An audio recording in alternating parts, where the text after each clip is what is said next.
Hello everyone, welcome back to my YouTube channel WG technologies. आज की class में pandas के फंक्शन और उसके एट्रीब्यूट्स के बारे में पढ़ेंगे। पांडास को इंपोर्ट कर लेता हूँ एज PD। उसके बाद मैं एक CSV फाइल को इंपोर्ट कर लेता हूँ जिसके ऊपर हम मुख्तलिफ एट्रीब्यूट्स और फंक्शन को इम्प्लीमेंट करेंगे और देखेंगे कि किस तरह से वो डाटा को एनालाइज कर सकते हैं। Data is equals to PD dot read underscore CSV mock dot CSV। हमारे पास फाइल ये पड़ी हुई है, इसके अंदर ही ये हमारे पास फाइल है। ये हमारे पास फाइल पड़ी हुई है मेरे इसी फोल्डर के अंदर। तो मैं इसको read dot CSV mock dot CSV को मैंने यहाँ पे उसका पाथ दे दिया। उसके बाद मैं इसको प्रिंट करवा लेता हूँ। प्रिंट डाटा करेंगे तो हमारे पास पूरी की पूरी फाइल ये प्रिंट हो गई। अब हमारे पास इसके अंदर रिकॉर्ड्स बहुत ज़्यादा हैं। ये डॉट्स आ रखे कि ये फाइल बहुत बड़ी है। तो इसके ऊपर मैं क्या कर सकता हूँ, मैं इसके ऊपर फंक्शन लगा सकता हूँ डाटा डॉट हेड और उसके अंदर मैं लगाता हूँ 5। ये हमारे पास डाटा डॉट हेड का मतलब है कि ये टॉप की 5 रोज जो है उसको प्रिंट करवा देगा, बाकी को प्रिंट नहीं करेगा। इसको मैं रन करता हूँ तो ये देखिए हमारे पास टॉप की 5 रोज जो हैं वो प्रिंट हो गई हैं। अगर यहाँ पे मैं 2 कर देता हूँ तो हमारे पास 2 रोज प्रिंट हो जाएंगी। ये हमारे पास पहली 2 रोज इंडेक्स 0 वाली और इंडेक्स 1 वाली जो रोज हैं वो प्रिंट हो गई। इसी तरह से मैं उसके ऊपर एक और फंक्शन होता है टेल का, मैं टेल का फंक्शन लगा देता हूँ डाटा डॉट टेल। डाटा हमारे पास डाटा के अंदर हमारे पास ये CSV फाइल स्टोर है। डाटा डॉट टेल टेल लगाएंगे तो ये हमारे पास लास्ट की जो 2 रोज़ हैं वो प्रिंट करवा देगा। तो ये देखिए हमारे पास लास्ट की जो रोज़ हैं उनका नंबर है, हमारे पास टोटल रिकॉर्ड्स हैं 96। तो 95 195 और 196 की जो 2 लास्ट वाली जो रिकॉर्ड्स हैं उनको प्रिंट करवा देगा। यहाँ पे मैं 6 कर दूँ तो हमारे पास ये लास्ट के 6 रिकॉर्ड्स प्रिंट करवा देगा। ये हमारे पास लास्ट के 6 रिकॉर्ड्स प्रिंट हो गए हैं। इसी तरह से अगर मैं प्रिंट को यहाँ से हटा भी दूँ तो ये हमारे पास टेबल जो है प्रिंट हो जाएगा। डाटा डॉट टेल 6 रोज लास्ट वाली प्रिंट हो जाएंगी। इसको मैं रन करता हूँ तो ये हमारे पास प्रॉपर फॉर्मेटिंग के अंदर प्रिंट हो गया। डाटा डॉट एक और एट्रीब्यूट है शेप का,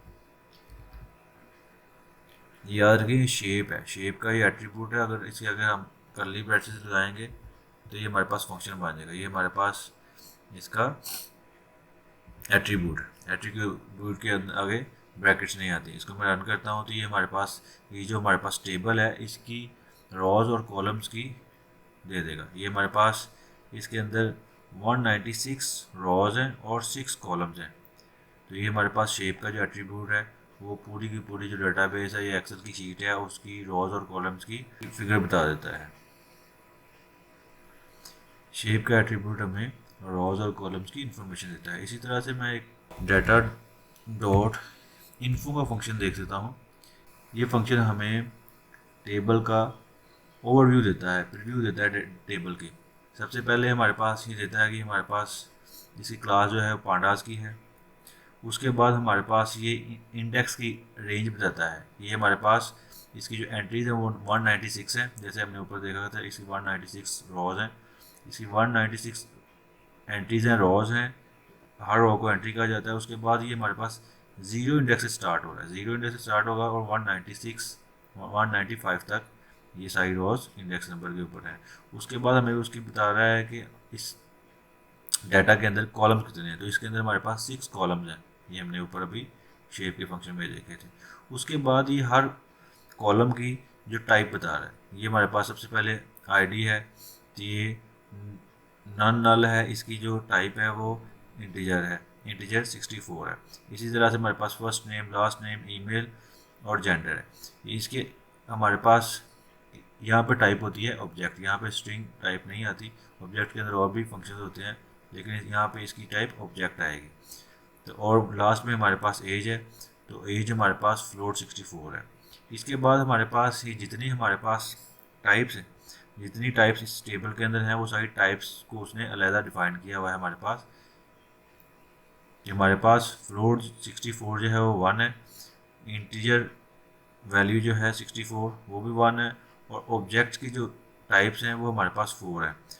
और लास्ट पे, सबसे लास्ट पे हमारे पास इन्हें बताया है कि हमारे पास ये जो शीट है ये कितनी मेमोरी यूज़ कर रही है। इसका यूज़ किया है 9.3 KB जो मेमोरी है ये वाली शीट यूज़ कर रही है। तो ये हमारे पास इन्फो का फंक्शन हमारे पास इस टेबल की या एक्सेल की शीट की या उस डेटाबेस की कंप्लीट इंफॉर्मेशन प्रोवाइड करता है, उसकी डेटा टाइप्स, उसकी कॉलम्स और रोज की, इवन के इसकी मेमोरी यूजेज, उस शीट की मेमोरी यूजेज भी वो बताता है। तो इतना पावरफुल फंक्शन है ये इन्फो का। उसके बाद कुछ और फंक्शंस देख लेते हैं। इसके बाद हम एक और फंक्शन है डिस्क्राइब का, data dot describe.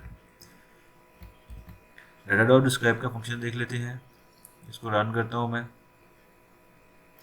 Data dot describe का फंक्शन बेसिकली ये न्यूमेरिकल वैल्यूज़ के ऊपर इम्प्लीमेंट होता है। जितनी न्यूमेरिकल वैल्यूज़ हैं सिर्फ उनके बारे में इंफॉर्मेशन देता है। ये न्यूमेरिकल, अगर आपने कोई न्यूमेरिकल फंक्शन परफॉर्म करवाना है तो वहाँ पे हम डिस्क्राइब का फंक्शन यूज़ कर सकते हैं। डिस्क्राइब के फंक्शन में जितने हमारे पास न्यूमेरिकल वैल्यूज़ के अलावा कॉलम होंगे वो उनको इग्नोर कर देगा। तो यहाँ पे हमारे पास ये देखिए, हमारे पास टेबल के अंदर हमारे पास आईडी था, first name, last name, email, gender और एज। उसने आईडी जो हमारे पास एक इंटीजर वैल्यू थी और एज जो हमारे पास फ्लोटिंग वैल्यू थी, न्यूमेरिकल वैल्यू थी, सिर्फ उनको लिया है। बाकी जितने हमारे पास स्ट्रिंग वैल्यूज़ थी उनको सबको निगलेक्ट कर दिया। इसमें सबसे पहले उसने हमारे पास उस डेटाबेस की कंप्लीट डिटेल्स दे दी हैं इस एक डिस्क्राइब के फंक्शन के अंदर कि हमारे पास इसका टोटल काउंट कितना है, 196। उसके बाद इस टेबल का जो भी जितने कॉलम है, हर कॉलम का अलग-अलग उसने उसका मीन बता दिया है। एज का मीन बता दिया कि एवरेज एज ये होगी। आईडी का भी ये बता दिया हमारे पास। इसी तरह से स्टैंडर्ड डेविएशन के बारे में बता दिया है, मिनिमम वैल्यू के बारे में बता दिया है। उसके बाद 25% भी बता दी है। 25% कितना है, 50% कितना है, 75% कितना है। और उसके बाद सबसे जो मैक्स वैल्यू है वो बता दी। इसके साथ, इस एक फंक्शन के साथ हम मिन, max, median, standard deviation, count और परसेंटेजेस वगैरह सारे सिर्फ एक फंक्शन से, हमें सिर्फ एक फंक्शन में लिखा है डाटा डॉट डिस्क्राइब। डिस्क्राइब ने पूरी डाटाबेस के अंदर जितने हमारे पास रिक्वायर्ड चीज़ें थी उसने एक फंक्शन से ही हमें प्रोवाइड कर दी हैं। तो इतना पावरफुल फंक्शन है ये डिस्क्राइब का।